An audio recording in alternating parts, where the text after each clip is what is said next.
Good evening, YouTube, and welcome back to another episode here at WILDMAN Lives. I'm your host, WILDMAN.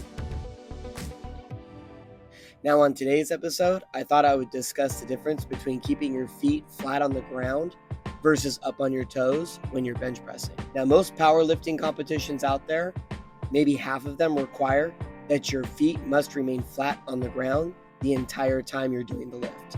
And the other half just says you need to keep your feet in contact with the floor at all times, and they don't specify really how, so you can be up on your toes. So if you're trying to be a good power lifter, I would suggest that you just keep your feet flat on the ground at all times and you train in that manner, because that's the safest manner you could do that would satisfy both of these rules no matter which competition you go to. You wouldn't have to worry about that. Versus if you train up on your toes, then you would have to switch over to flat feet, and that could really throw off your timing and your strength if you don't train in that manner. Now, I understand why powerlifting makes these rules. Powerlifting has always tried to make rules that are going to be fair for every competitor and to not have people cheat the movements so that they can't maneuver or figure out some new way where they're technically not pressing the weight. And I understand that completely.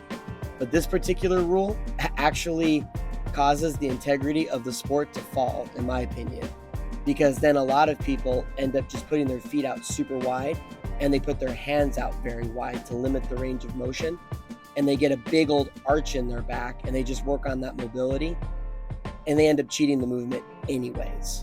So it's kind of ironic that powerlifting's trying to keep the integrity of the sport together with that rule, and in turn actually mitigated the respect that people give the bench press when doing a powerlifting competition because of the ridiculous position they put themselves in, like a really big rainbow, and the hands out so wide that it only goes down 2 inches before it can be pressed back up.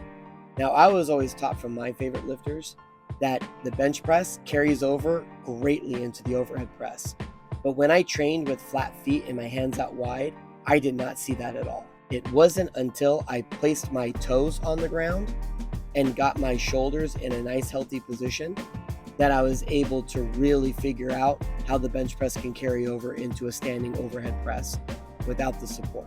So let's pop into this workout that I did when I was doing the bench press, and I'll explain more about it. So for today's giant set, I'm doing the bench press, obviously, and I'm gonna do it on my toes. I'm gonna start light and work my way up.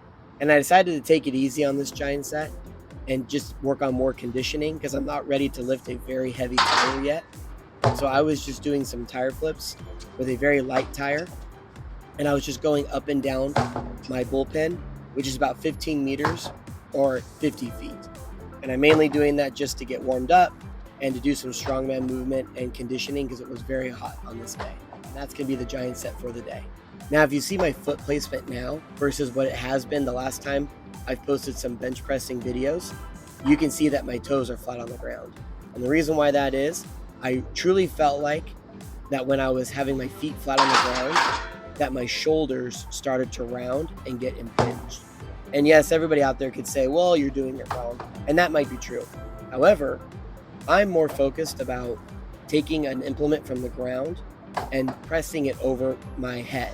And if you want to use the bench press to actually get stronger and to be functional in real life, I highly recommend that method.